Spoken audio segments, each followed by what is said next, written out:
Thưa quý vị, ngày hôm nay thì thêm nhiều trường đại học đã tiếp tục công bố điểm chuẩn năm 2022 theo phương thức xét tuyển từ điểm thi tốt nghiệp trung học phổ thông. Trường Đại học Kinh tế Quốc dân công bố nhiều ngành có điểm chuẩn cao từ 28 điểm trở lên như marketing, kinh doanh quốc tế, thương mại điện tử.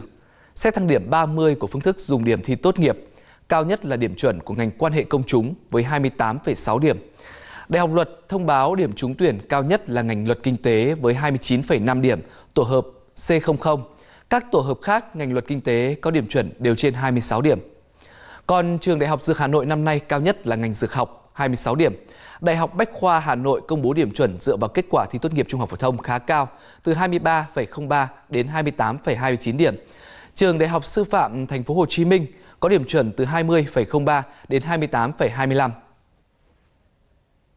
Còn trường Đại học Huế cũng đã công bố điểm chuẩn của các trường thành viên, trong đó điểm chuẩn cao nhất là ngành y học thuộc khoa Đại học Y Dược với 26,4 điểm. Nhận định chung về điểm chuẩn của các trường đại học đã công bố đến thời điểm này, có thể thấy là điểm trúng tuyển năm nay chênh lệch không quá nhiều so với năm ngoái. Riêng ngành xã hội năm nay có mức điểm chuẩn tăng cao, còn nhóm ngành khoa học kỹ thuật thì giữ nguyên hoặc thấp hơn so với năm ngoái. Nhóm ngành kinh tế ghi nhận mức điểm trúng tuyển cao, thậm chí là cao nhất của không ít các trường đại học. Đến thời điểm này, mức điểm chuẩn cao nhất là 29,95 điểm thuộc về trường Đại học Khoa học Xã hội và Nhân văn Đại học Quốc gia Hà Nội. 3 ngành là Hàn Quốc học, Đông phương học và quan hệ công chúng, tổ hợp C00 với 3 môn là văn, sử, địa. Điểm chuẩn ngành sư phạm lịch sử năm nay tăng mạnh, có trường lấy cao hơn năm ngoái 6 điểm. Tăng cao cũng là xu hướng chung của điểm chuẩn xét tuyển vào các ngành xã hội, tổ hợp C00 của nhiều trường. Những cái điểm trúng tuyển của năm nay thì không nằm ngoài dự đoán về phổ điểm tốt nghiệp trung học phổ thông. Như chúng ta đã biết là những cái điểm văn như tôi đã phân tích. Như vậy năm ngoái thì 41,7%, năm nay 42% từ 7 trở lên. Điểm sử năm ngoái có 5,44%, điểm 8 trở lên thì năm nay 18,1 tăng đột biến. Và môn địa thì như vậy là năm ngoái như vậy cũng tăng lên mấy % so với năm ngoái điểm 8 trở lên. Cho nên tổ hợp văn sử địa là rất cao. Nhóm trường đào tạo thiên về công nghệ kỹ thuật như Đại học Bách khoa Hà Nội, Đại học Giao thông Vận tải hay Đại học Công nghiệp Hà Nội ghi nhận mức điểm chuẩn thay đổi ở nhiều ngành nhưng không đáng kể, tăng hay giảm đều dưới 1 điểm.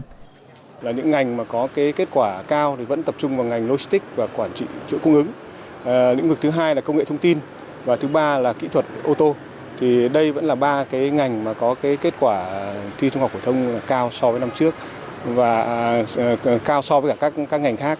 Và cũng là cái ngành mà thu hút đông số lượng thí sinh đăng ký. Vì vậy là cái kết quả là tương đối là cao.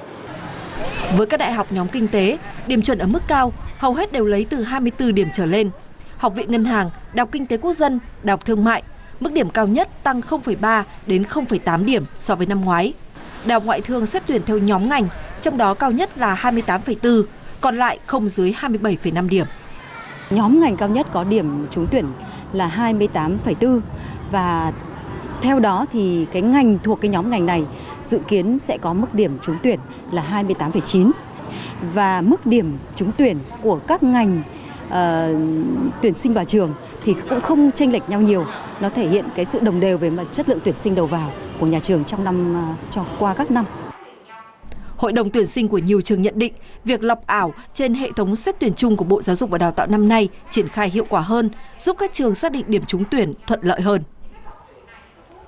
Thưa quý vị, với những thí sinh đã trúng tuyển, việc cần làm ngay bây giờ đó là xác nhận nhập học để đảm bảo cơ hội học tập tại trường đã trúng tuyển.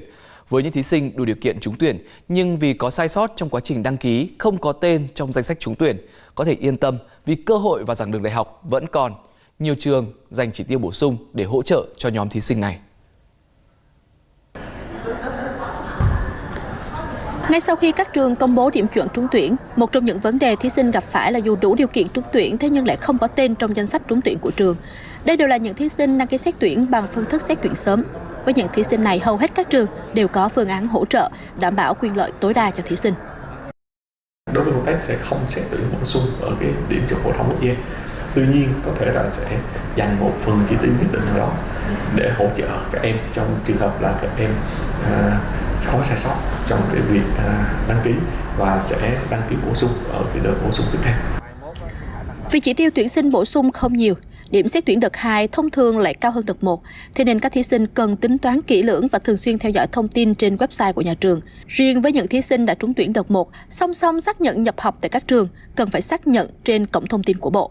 Nếu thiếu một trong hai khâu này, đồng nghĩa thí sinh từ chối cơ hội học tập tại trường trúng tuyển. Chúng ta có một thời gian khá là dài, khoảng chừng 2 tuần để nhập học.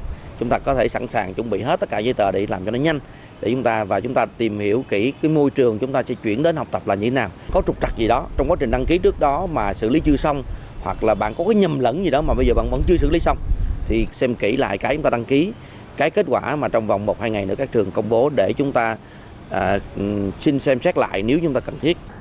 Theo kế hoạch, từ tháng 10 đến tháng 12 thì các cơ sở đào tạo sẽ tiến hành xét tuyển bổ sung. So với đợt 1 thì phương thức xét tuyển bổ sung sẽ thu hẹp lại. Thí sinh trúng tuyển cần chuẩn bị nhiều loại giấy tờ cần thiết mang theo khi nhập học, đồng thời theo dõi các thông báo của nhà trường về thời gian nộp hồ sơ, xác nhận nhập học, các hồ sơ liên quan để cập nhật kịp thời và đúng nhất về mặt thông tin.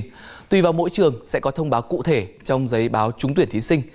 Do vậy mà các thí sinh cùng với người nhà của mình cần đặc biệt lưu tâm về vấn đề này.